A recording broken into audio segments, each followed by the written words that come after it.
All right. Hello, everyone. Welcome to episode number 319 of the Restoring Rapport podcast. I'm super excited for the content we got planned out for you guys today, as always.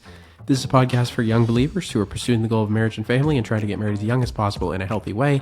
I'm your host, Seth Hensley. I come on twice a week, every week on Thursday and Sunday, to discuss not only the benefits of getting married as a general life choice, but also getting as married as young as possible in a healthy way. But I try to equip and encourage you and your pursuit of that goal as well. And today I'm going to be showing you a method of trying to find a partner that you probably have not tried yet.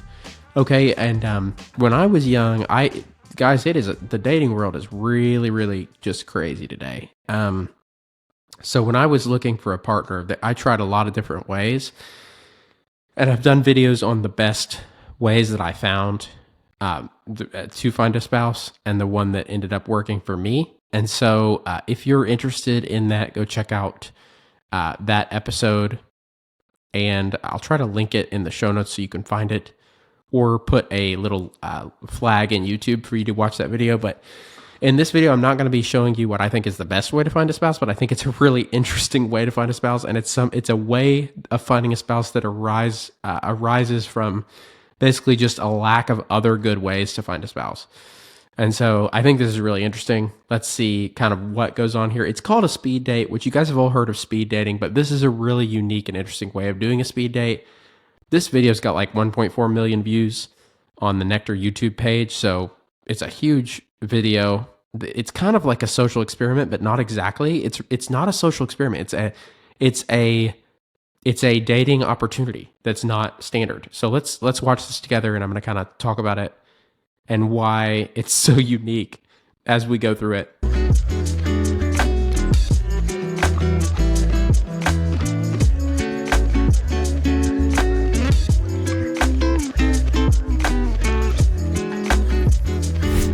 They're on a college campus.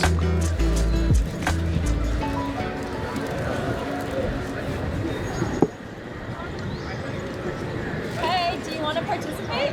Yeah, for sure. Whenever you're ready, you can go ahead and pick up that card. For this round, you will sit down in the chair for 5 minutes and wait for someone to join you for a date. If someone does approach, feel free to interact with them. If they decide to go on a speed date with you, you will flip over the card for card 2. This is wild. When you're ready, press the button to start the 5-minute timer. All right, I'll press the button. Okay.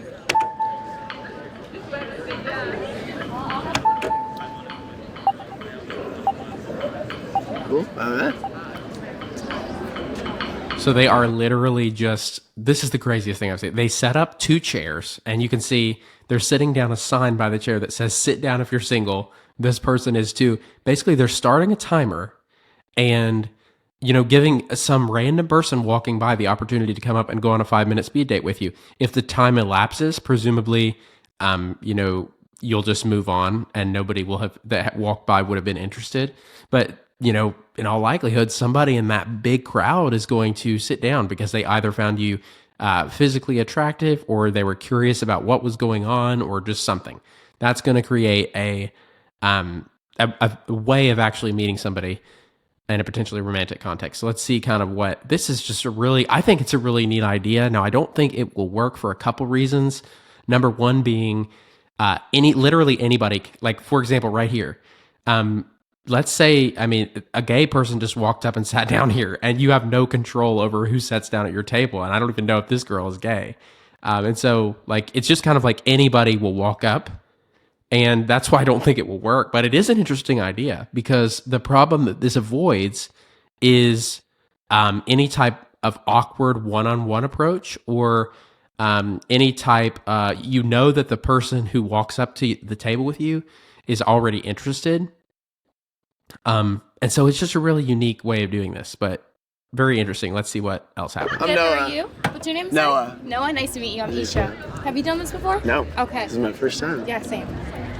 Hi. Yeah, of course. Go ahead. Great, thanks. How's it going? Good. What's your...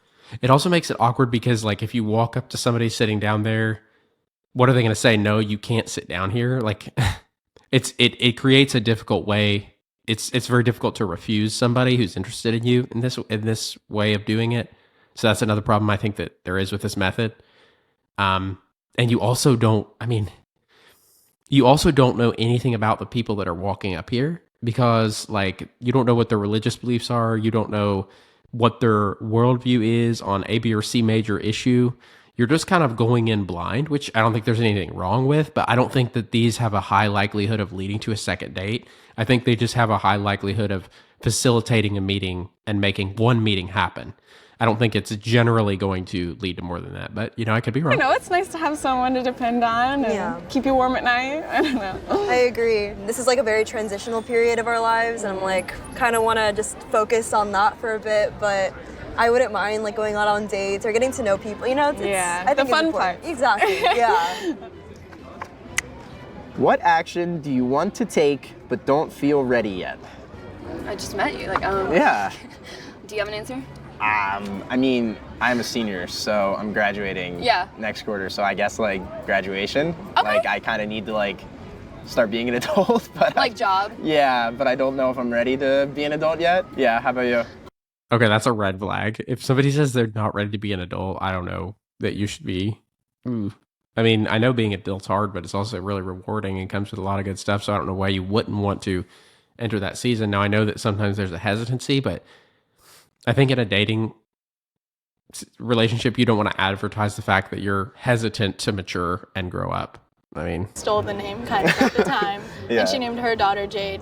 So I feel like Jade would be fitting, but I also really like my name. Kind of basic. Yeah. Well, What my about you? actual name's Damian. Okay. But I go by Damien just because it's easier for people here. Because I'm Serbian. Well, what's your ethnicity? I'm half Filipino, quarter Chinese, quarter white. Cool. But we don't talk about the white part. No, that's cool. That's cool. Are you full Serbian? Yeah. That's so cool. Both of my parents why? Why wouldn't you talk about the white part? Again, that's a political statement. are there and stuff. That's awesome. Well, both versions of the name are cool. What's your name? Kaysen.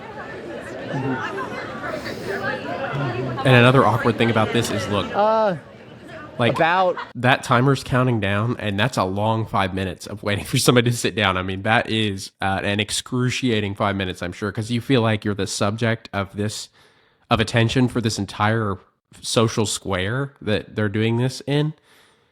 Because like you're literally right there in the middle, and everybody's walking around you, which is the strength of the dating approach, because you've got access to a lot of people. So the odds of in theory, depending on what kind of place you're in, if you were to drop this on a Christian college campus, the odds of a person aligning with you is going to go way up compared to, I don't know, your odds of doing this at church, because you know everybody and have known everybody for 20 years. And so, I don't know. But it would come with its hard sides too, because you're just a subject of attention here for 5 minutes. I don't know. I feel like that'd be a little awkward, but 9 months now. Just been going around, nothing too serious. All right, let me. Go for it. Number 2. What is the most vulnerable you've ever felt in a relationship? These are some crazy questions. The most vulnerable I've ever felt in a relationship? Yes. yeah. And here's another thing: you don't know what kind of questions they're going to have you answering. I think something that would improve this. I don't know. I like having conversational prompts on cards, but I don't like being confined to those prompts. Like I would want to just be able to break free and talk about whatever, by just generating my own conversational prompts, which some people might not want to have the pressure of doing, but I feel like it would make you a lot more free if you did have the skill to do that. Like, I don't know. Because I wouldn't want to have to answer any question that was put to me by a random stranger I just met. I mean, I don't feel like you're to that level of intimacy yet. Like you just met the person, you don't know anything about them. And so I don't think you need to be sharing everything about yourself to them. It's just you're letting them know you on an appropriate level for the meeting.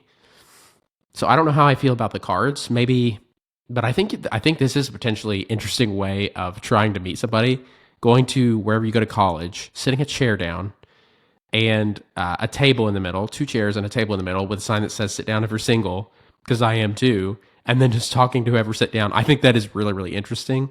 Let's see kind of where this goes.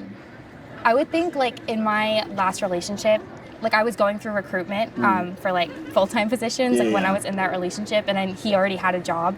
So I felt really vulnerable just because like I just felt like nothing was going my way. Like I'm exposing all my failures and everything to like this person. So whether or not like that affects their opinion of me. So I felt most vulnerable probably then. Interesting. Okay, cool.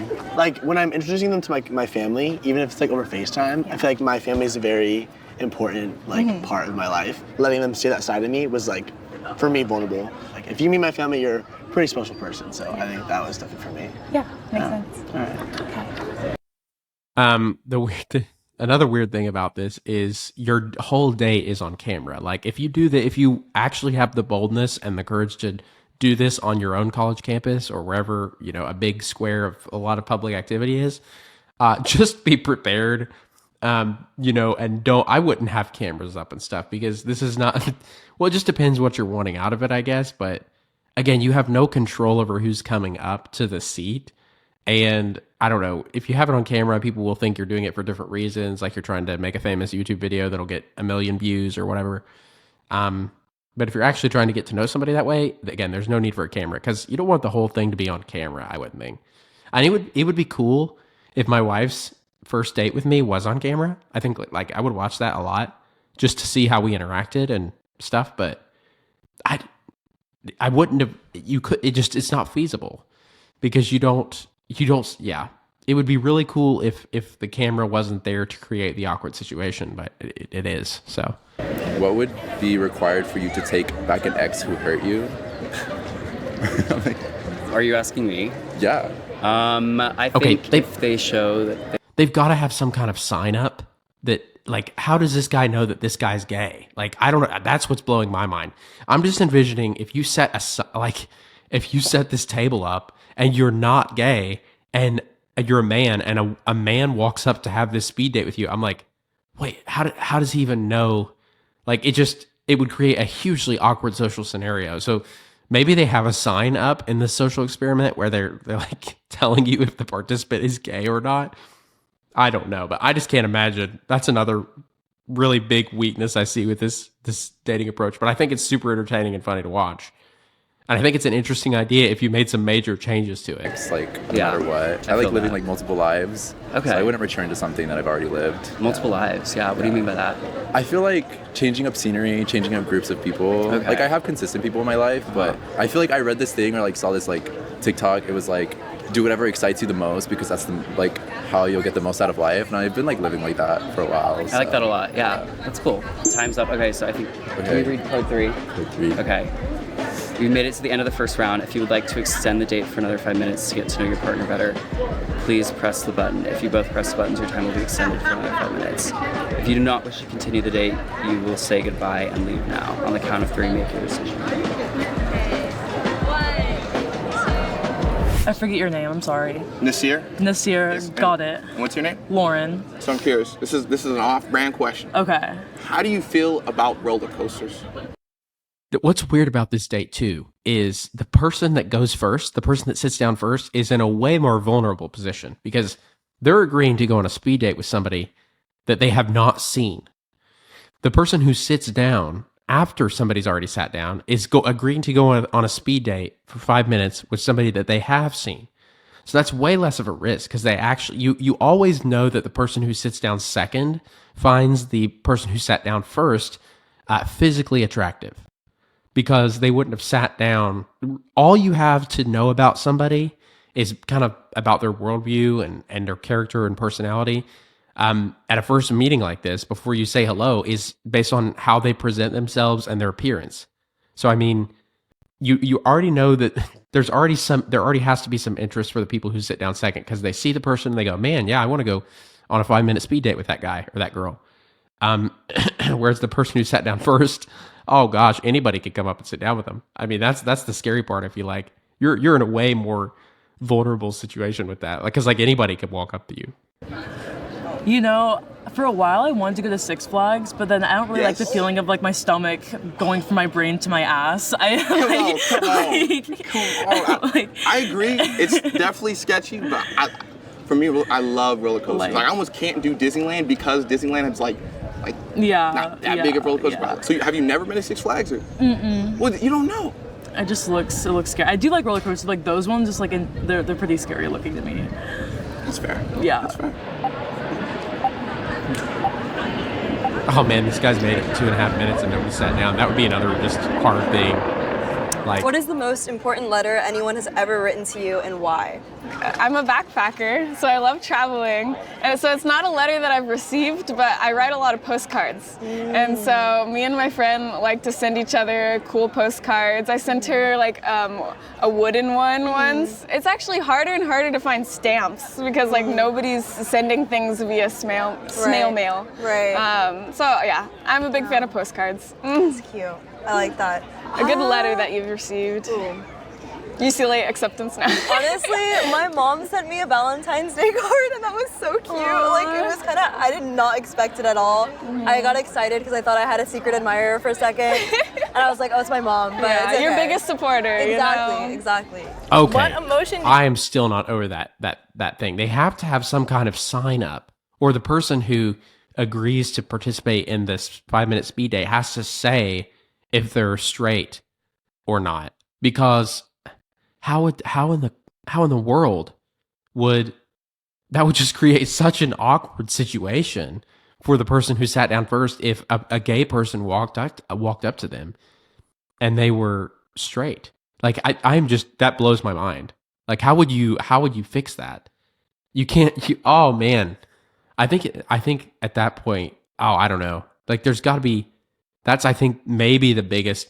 I think the biggest flaw with this sort of social experiment or this dating approach is the total lack of control you have over who you're going on this date with. Like it's like, I don't know, anybody of any belief, any appearance, anything can walk up and sit down with you, and you have kind of no control over that.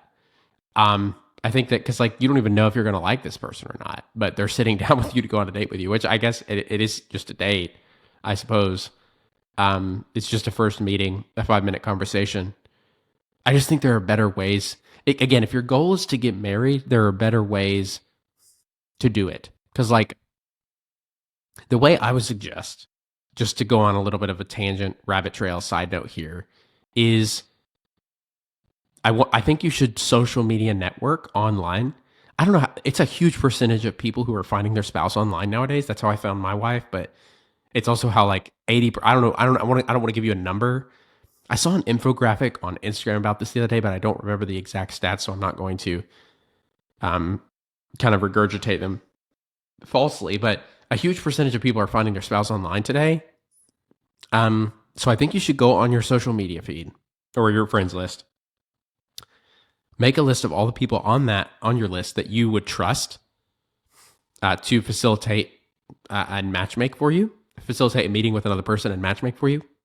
And then of those people that you trust to do that, go to their friends list and look through their friends list and pick out any woman that you or man that you find attractive who is advertising to the world in such a way that they are saying, I'm a follower of Jesus. And then message your mutual friend with that person and say, hey, I noticed you were friends with so-and-so on Facebook. I thought they were really attractive and I was wondering if you knew if they were dating or not right now. If you don't know, no worries, but thanks so much. Have a great day.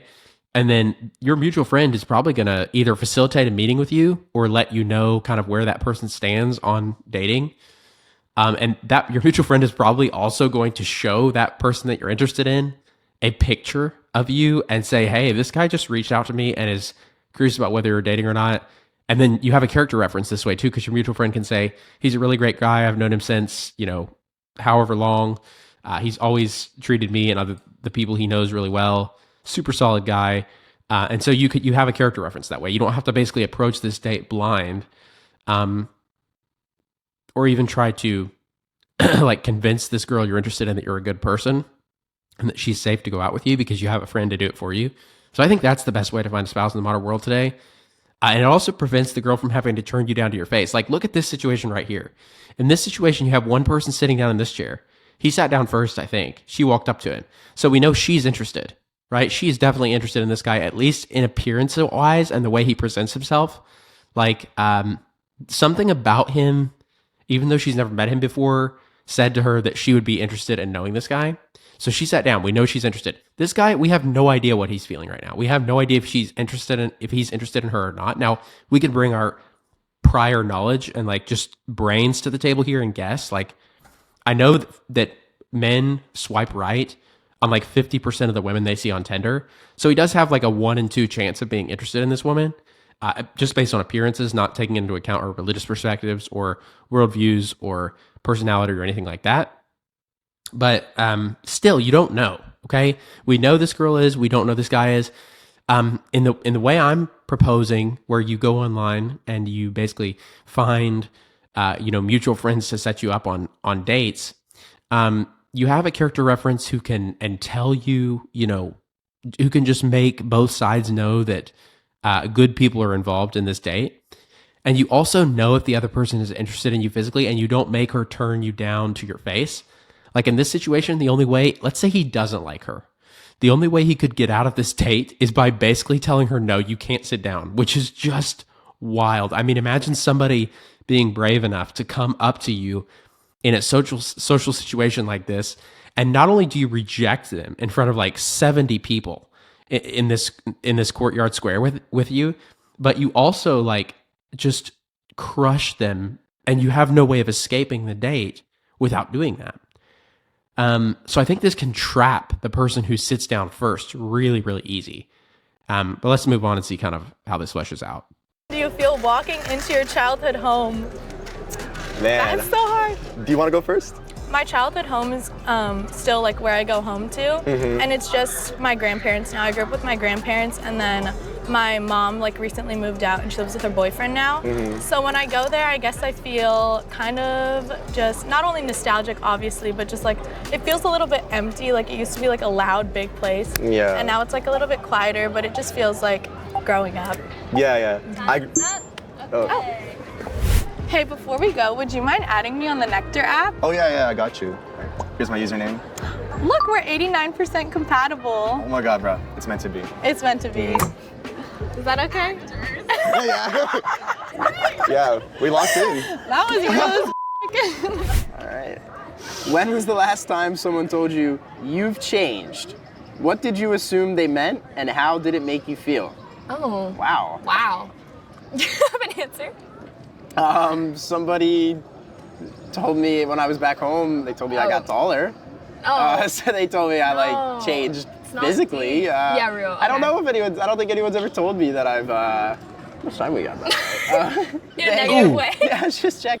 Okay, that's another thing. Like, if you do a speed date, guys, please don't act like you're miserable enough to wonder how much time you have left. That is I remember watching a reaction to this exact video with my wife earlier this week, and she was like, man, that guy just said that he didn't even want to, like, he was just having a hard time talking to this girl for 5 minutes. That's insane. Which is true. Maybe he's just socially awkward or whatever, but that does create kind of a problem. And I was going to say one more thing about that exchange. I do like that he says he advertises himself as a person that doesn't change, though, because think about let's assume you're trying to get married, you're trying to actually enter a relationship that does not end. People who change are the most dangerous kind of people in the world for you to know if that's your goal, because you never know if they're going to stick around or not. You never know if they're going to find you attractive forever or not. You never know if they're going to basically have the same worldview that they had when you started dating them or not. And so it's just really, I find people who change to be really, like, who change all the time and are very flighty or wishy-washy or cannot make up their mind about something or commit, like non-committal people. I find that really disturbing. Like, I think that's the biggest red flag, or one of them, like, that you can see in somebody prior to going on a date with him. Like, they should be a person who has stuck to something for more than a year, doesn't change from decade to decade in any major thing, has that consistency and that stability. I mean, I think that's super attractive, and I think if you don't have that, it's a big red flag. Let me know if I'm wrong about that in the comments, because I know people are different and all that, but I would not feel safe going out with somebody, or I shouldn't say going out, I should say pursuing a romantic, I should say entering a defined committed relationship with if they hadn't very clearly shown me, not just with their words but with their actions, that they were a person who is capable of going, their life without changing. I would not want to hear that. That seems harsh. I was told that a couple times. Really? Yeah, in a bad way. What did they mean? It was like it was after, I went home for Thanksgiving. Yeah. It was my friends from home. Oh. And we were going bowling or something, and they were like, and I was like, what does that mean? Are you good at bowling? I actually broke my finger in the 4th grade while bowling. Oh my God. I didn't even answer the question. This guy's still waiting. Oh, that's brutal. What do you imagine other people assume about you? What do you imagine other people assume about you? That's a good question. Cool. But I think probably people assume that I'm too flamboyant. Maybe I don't know. I think I'm very I'm very confident. I just kind of say how it is, act how I act. So I think people kind of are a little taken off by that sometimes, or I'm just maybe too much. Yeah. But I have a chill side to me, I would say. Yeah. I feel like mine's the exact opposite. I feel like people would assume that I'm a little serious, but when you get to know me, I'm the least serious person. I am very energetic, but I think at first I don't come off as that. But yeah, the exact opposite of what you said. I love that. It's exact opposite. Whenever I meet people, they always tell me they're like, you're so out there and extrovert. I'm just actually, I just had a yerba mate. I'm really energized right now, but. I think people assume that I'm a goody two shoes. I don't know if it's my baby cheeks or something, but people don't think that I can break the rules or go have fun or something. What's one of the craziest things you've done recently? Recently? Yeah. Oh no. Oh no, well, you'll never know. You've made it to the end of the first round. If you would like to extend the date for another 5 minutes to get to know your partner better, please press the button. If you do not wish to continue the date, you will say goodbye and leave now. On the count of 3, please make your decision. Okay. Okay, so this is the first opportunity for rejection and ending the date that we've had so far. Since this person sat down, there's been no socially, what's the word? Polite way of escape. Basically this is the first one where you can actually bow out. Based on something that presumably you found out about this person since you sat down. Or, if you're the person who sat down first, this has been your first time out of this date since you basically went on this 5-minute speed date with somebody that you have no control over. Which I guess is fine, because some people will go on a date with just anybody, I guess. But, I think you should, I don't know. Some people say you should just, if somebody has all the green flags, you should just go on a date with them no matter what, just one date. And then if you wouldn't want to, if you knew that you could not continue further into a relationship after that point, you should just not go on a second date.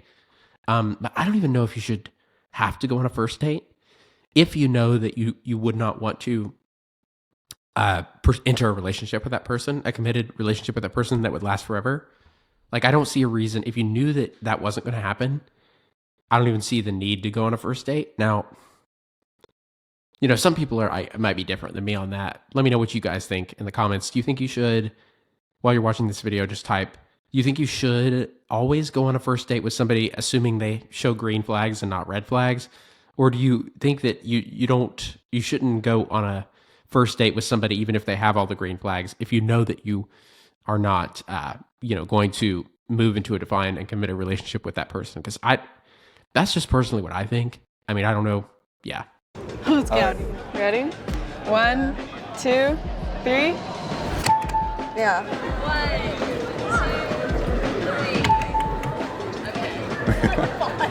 1, 2, 3. Okay. All right, I think that's it. It was really nice to meet you. Yeah, you too. What was your name again? Lauren. Lauren, nice to meet you, Lauren. And your name? Nasir. Nasir. All right, Got cool. it. All right, I'm sure I'll see you around. Yeah, nice to meet you.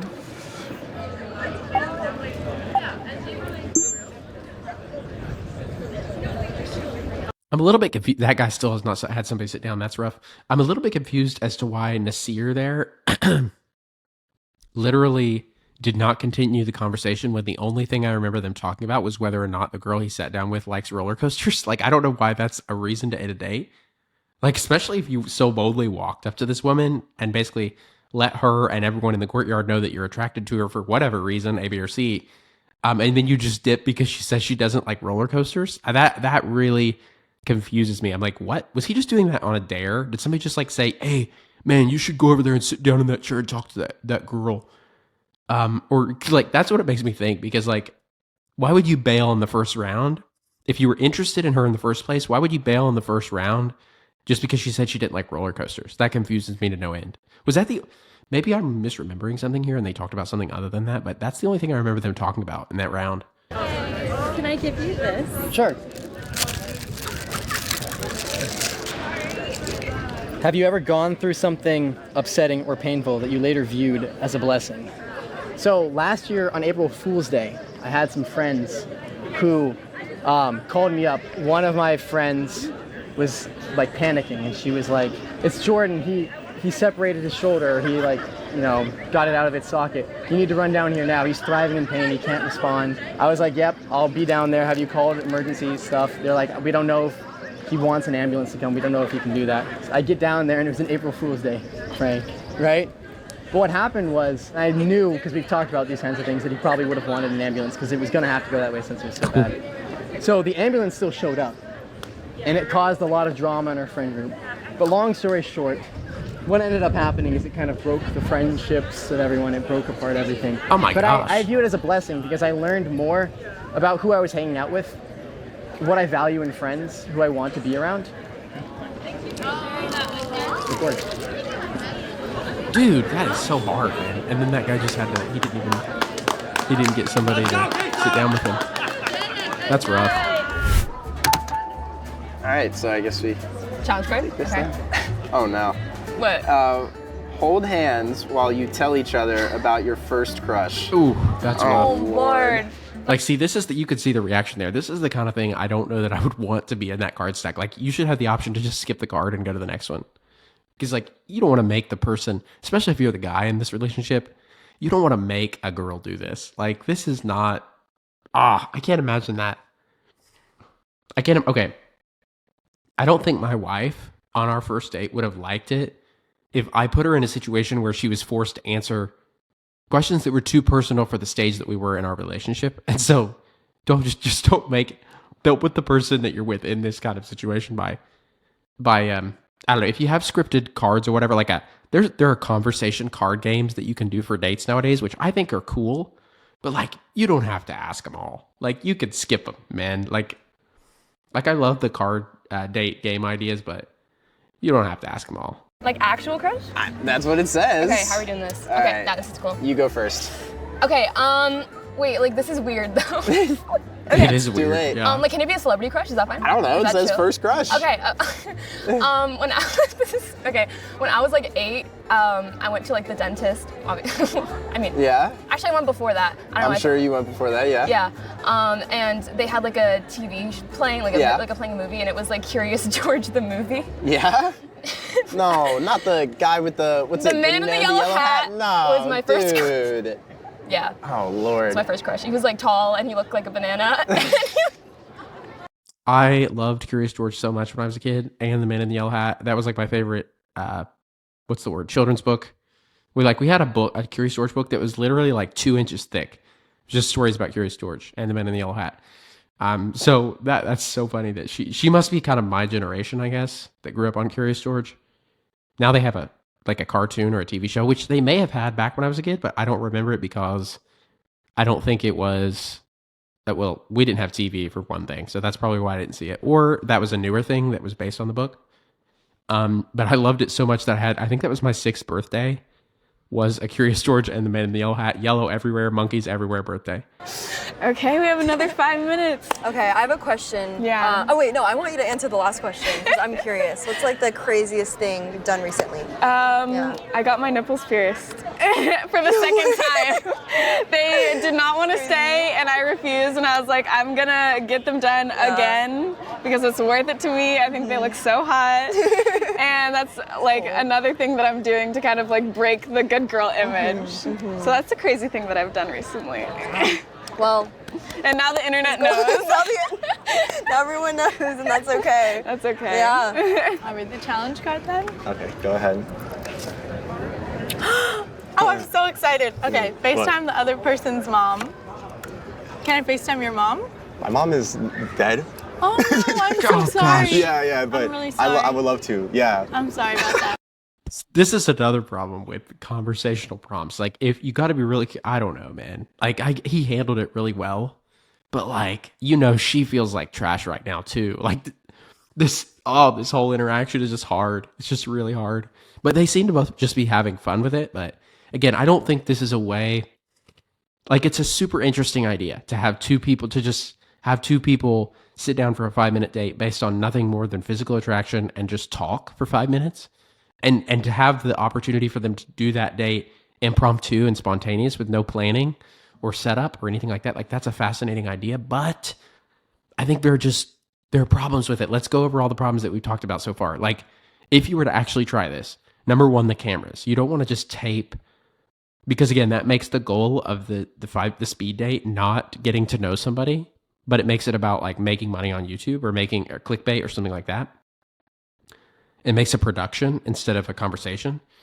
Number two, the poor person who sits down first has literally zero control over who comes up and sits with him or her. I mean, that is just, that is so awkward and brutal.